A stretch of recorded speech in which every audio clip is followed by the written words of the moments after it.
When we talk about work-life balance, Denmark is frequently cited as a global benchmark, and with good reason. In this video, we will explore how Danish companies approach work-life balance in practice, what structural and cultural factors support it, and what organizations in other markets can realistically learn and adapt. To set the stage, it is important to recognize that work-life balance in Denmark is not treated as a fringe benefit. It is embedded in the core of how work is designed, measured, and led. Danish employees typically work fewer hours per week than many of their international peers, yet the country consistently ranks among the most productive and innovative economies in Europe. This apparent paradox is resolved when we look beyond raw hours and focus on how Danish companies structure expectations, enable autonomy, and build trust. One of the defining characteristics of Danish workplaces is a clear boundary between professional and personal time. Standard office hours are often respected rigorously, and there is a strong cultural norm against glorifying long hours or constant availability. Leaders are expected to model this behavior, leaving the office at a reasonable time, avoiding unnecessary late meetings, and refraining from sending non-urgent emails at night or over the weekend. The underlying message is that sustained performance depends on sustainable working patterns, and that an employee who is consistently overworked is seen as a risk to team resilience rather than a hero. Another key element lies in flexibility, which is practical, not performative. Danish companies commonly offer flexible start and end times, and hybrid or remote working is integrated where it makes sense for the role. This flexibility is underpinned by clear output-driven performance metrics. Rather than focusing on time spent at the desk, managers assess contribution through well-defined objectives and transparent KPIs. The result is that employees are given considerable autonomy in how they structure their day, as long as they deliver on agreed outcomes. This autonomy reflects a broader cultural trait in Denmark: high levels of trust in institutions and in each other. In the workplace, this trust translates into relatively flat hierarchies and open communication. Employees are encouraged to voice concerns about workload, bandwidth, or well-being without fear that it will be interpreted as a lack of commitment. Regular check-ins focus not only on deliverables but also on capacity, stress levels, and development goals. Many Danish companies invest in leadership training that explicitly includes psychological safety and well-being as core competencies. Leaders are expected to detect early signs of burnout, redistribute workload when necessary, and ensure that peaks in activity are balanced by periods of recovery. The policy framework also plays a fundamental role. Denmark's labor market model, often described as flexicurity, combines flexibility for employers with strong social protections for employees.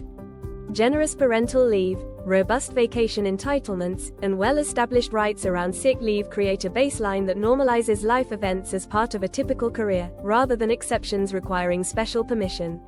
Many companies go beyond legal requirements with additional days off, wellness programs, and structured options for part-time or phased returns after extended leave.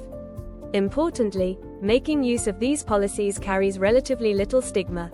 It is common, for example, to see senior leaders taking parental leave or leaving early to pick up children, reinforcing the message that family and personal commitments are legitimate priorities regardless of career stage. At the team level, work-life balance is enabled by disciplined planning and realistic scoping.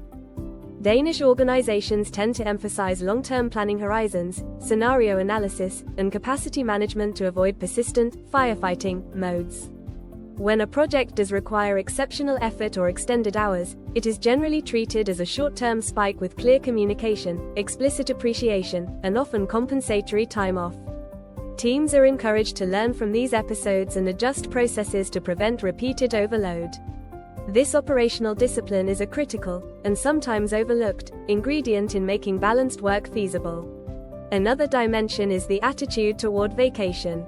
Taking the full annual leave allocation is not only accepted but expected, and working holidays are relatively uncommon.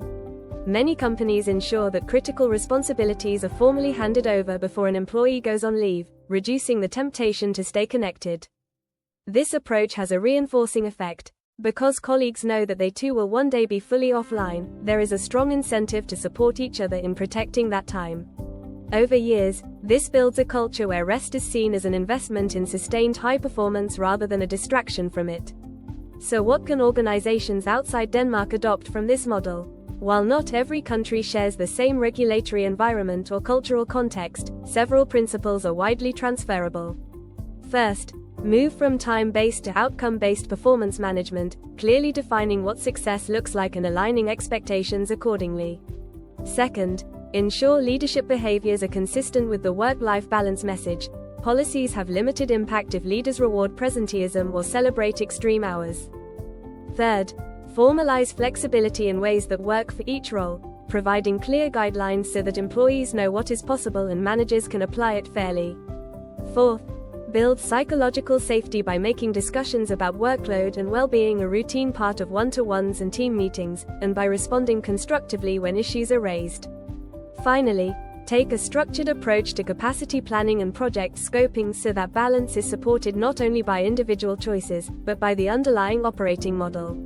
Denmark's experience shows that strong work-life balance does not require compromising on ambition or performance. On the contrary, by designing work in a way that respects human limits, Danish companies are able to sustain high levels of engagement, attract and retain skilled talent, and foster a culture of innovation and trust. For leaders and organizations elsewhere, the key insight is that work-life balance is not a single initiative or perk. It is the outcome of coherent choices about how work is organized, how success is measured, and how people are led. By applying these principles thoughtfully in their own context, companies can move closer to the kind of sustainable, high-performing work culture that has become a hallmark of Danish business.